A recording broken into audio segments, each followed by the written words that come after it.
Yo, what's good YouTube? Zamcrow here, aka Scoop, back with the CPC Season 6 Majors Week number 3. And we're taking on A12 here, coach of the Arkham City Delibirds.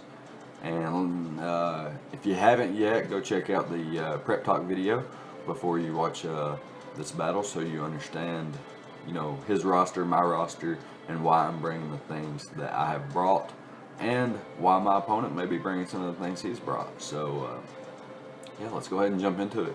My opponents brought Darmanitan and Diggersby. The first two Pokemon you see on the left are Darmanitan and Diggersby, just two massive threats. Magneton there, nice to trap, Bronzong potentially for Mega Altaria support. And as you can see, my opponent has Mega Altaria already mega'd. And we talked here before the battle, and I told him if it didn't come into play, then it wouldn't be a big deal. Because the only thing that I can see that, it mattering is that if he switches in without his dragon typing, without his fairy typing, and he's just like switches in on an ice type move or something like that, he should drop, being 4 times weak. But now he's not 4 times weak. So if he switches in on an ice type attack, he's more than likely going to live, and then and live by a mile more than he would have.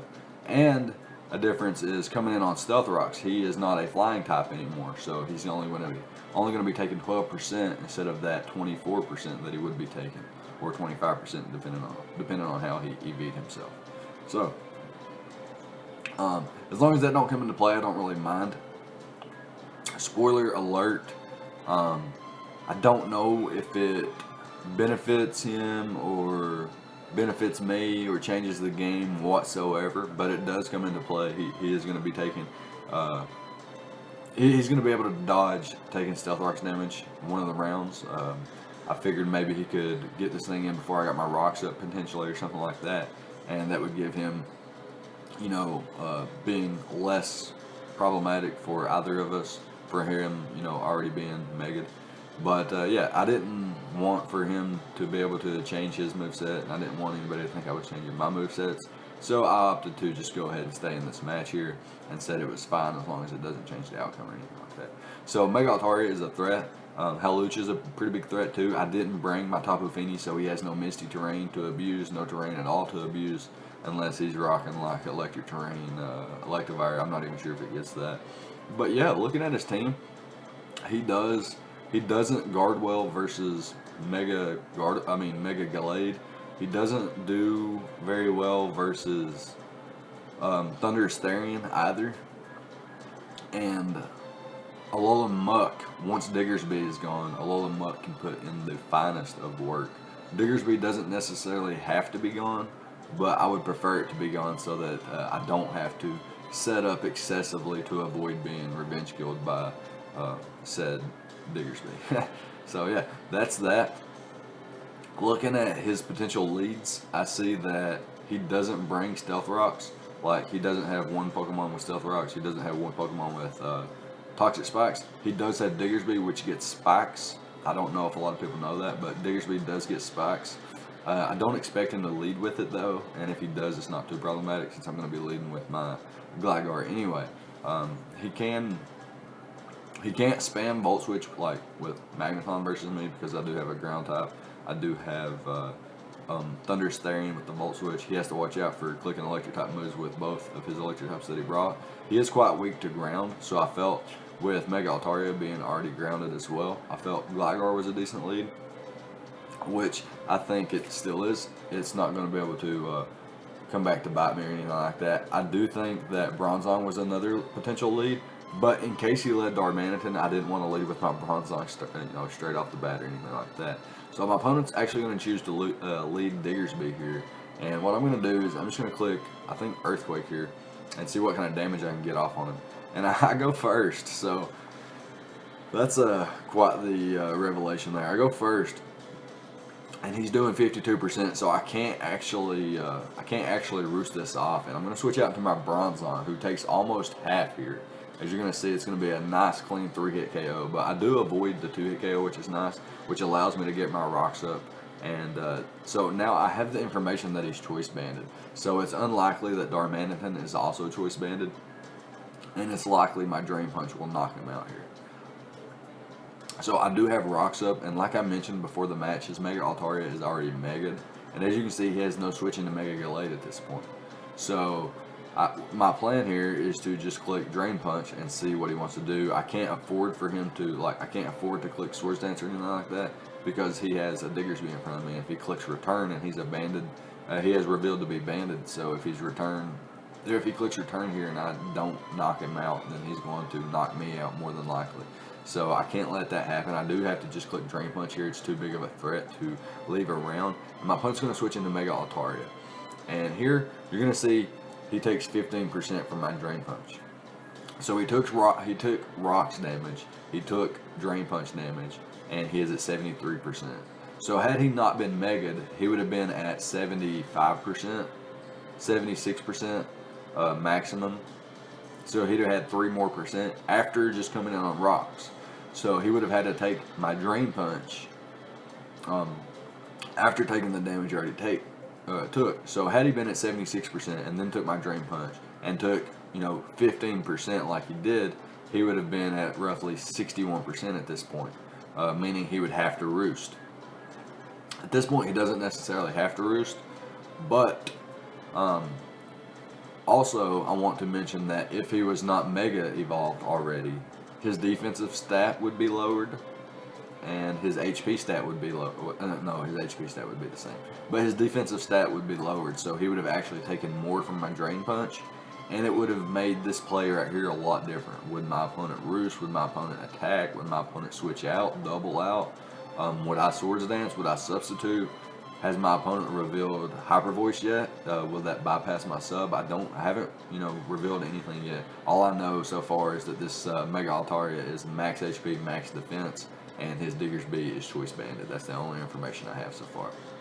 So I'm going to go ahead and continue with the match here. I'm going to switch out to my Gligar, knowing I can live any one hit, and because I'm max defense. Unless he's like a modest Hyper Voice, but he revealed to be max defense himself. So I'm going to taunt him, and then I'm going to knock off this Diggersby's item. So I figured my best way to outlast this Diggersby, since it didn't go for Ice Punch on turn 1, I'm assuming it doesn't have it, and I'm going to be able to knock his item off. And getting rid of his Choice Band allows me to roost up nearly to full, but he ends up revealing the Ice Punch a couple turns later, so really weird there.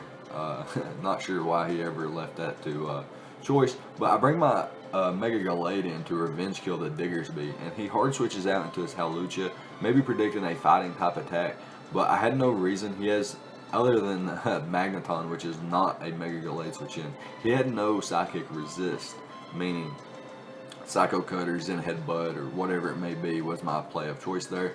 And he goes into Hawlucha, maybe predicting the fighting type attack, and it drops. It just drops. I hard switch into my Alolan Muck on the Mega Altaria, and what I'm going to do here is I'm going to go ahead and click the Curse. So Diggersby is weakened to a point where everything on my team kills it with one shot. I'm pretty sure that it was weakened that low. Mega Altaria is weakened, or not weakened, but is forced out by Alolan Muck, and had he attacked there on my Curse, I would have survived with around 5-6 HP or something like that if he got a high roll, and my Figgy Berry would have popped. I would have popped back up to 50%. I could have returned, or I could have clicked Recycle the following turn.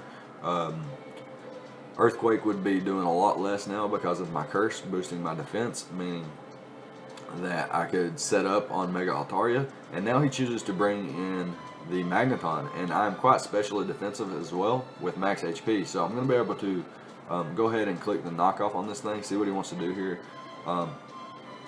So I popped my berry there, and yeah, I'm quite, he gets, first of all, he got a para, and now he gets a special defense drop, meaning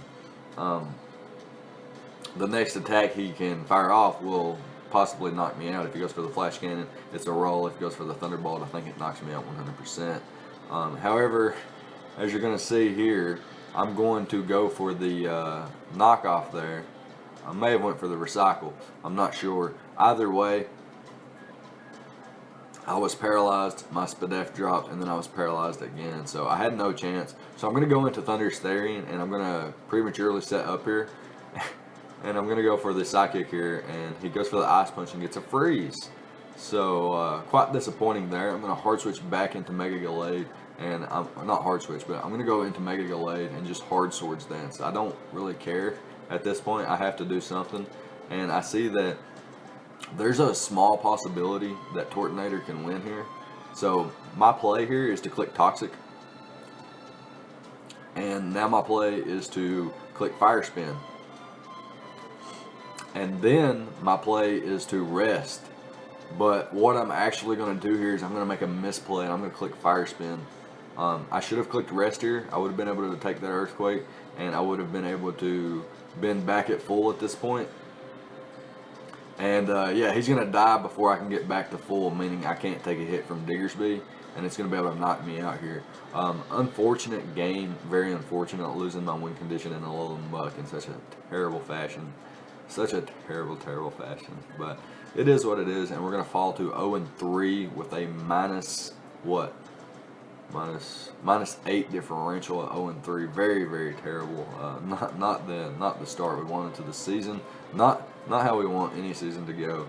But we've come back from worse. We've come back from worse, and we're not going to be deterred any whatsoever. The league does have some competent players that I'm excited to play, so I really want to look out for those matches, and I'm going to play to my best ability and whatnot throughout the rest of the league and whatnot. So not too big of a deal. Good game to A12, and best of luck the rest of the season. But I would say after this match, your luck is ran out, my brother.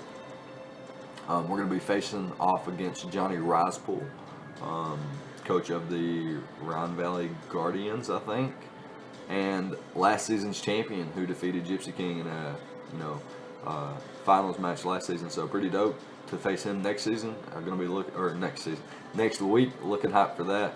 And yeah, I guess that's going to be it. This is a little bit shorter. The game was kind of fucked by hacks, so not too much we could have did there. I'm sure it would have been quite a longer game. I think after Alolan Muck set up, I think I would have been able to take out Magneton. If he comes in with Diggersby to revenge kill me after that, then I'll just switch out accordingly. However, he's forced into like a 50-50. Does he click Earthquake or does he click Return, predicting my Thunderous Therian or my Gligar to come in? Maybe my, what did I have at the time? I'm not sure what I had at the time. But yeah, I think Alolan Muck had that game, especially once Diggersby was off the field. Like if I eliminate Diggersby, then I really think Alolan Muck had the game. Also, if I could get rid of not Diggersby, but Mega Altaria, it would have been a little bit different game and a lot easier for Mega Gallade would have had a lot easier time. As you can see, I did 78%. So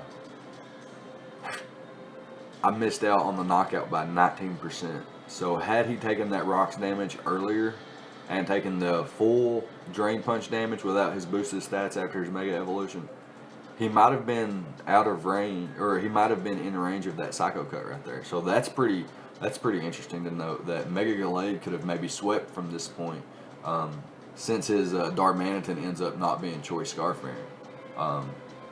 So had he been lower health there, I do think that Mega Gallade could have potentially won that game, which is unfortunate. So had I knocked out the Mega Altaria with the Psycho Cut there, after had he taken that extra 12% from Rocks and a little bit extra from Drain Punch earlier, I'm pretty sure that game would have been mine right there. It would have been what? Alolan Muck just went down. Thunderous Therian just, so it was it could have been a 2-0 in my favor, but with Mega Gallade picking up, all 6 kills. Oh my fucking gosh.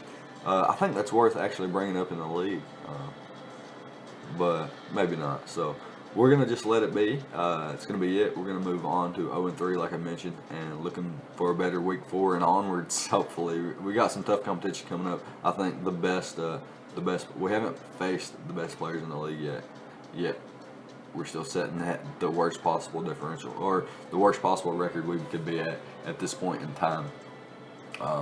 I definitely feel like definitely Astor J was a solid opponent in week 1. North not so much in week 2, and A12 not so much in week 3 here. But I think we've got a lot of competition to look forward to, and I'm excited about that. So definitely looking forward to that. Good game to A12 again. Good luck the rest of the season. Looking for you next week, Johnny Risepool, coach of the Rhine Valley Guardians. So going to be pretty hyped to face off. We are actually participating with him in a different league. We are on a 3-man draft team. So me, him, and Sticks are actually on a team for the TMT Season 4, where we've got a pretty cool draft lined up. And I've got a little insight on how Sticks and how Risepool like to build. So playing against Risepool is going to be actually, a little bit more complex, since we're both, understanding how each other builds by, building with each other and looking at certain matchups together and stuff like that. So that's pretty dope. But yeah, that's gonna be it. Let me know what you thought about the battle. What was the MVP? What was the game-changing hacks? I guess you could say. Game-changing hacks, yeah. But yeah, leave a like, comment, subscribe, all the good stuff, and I'll see you guys next time. Thank you for watching.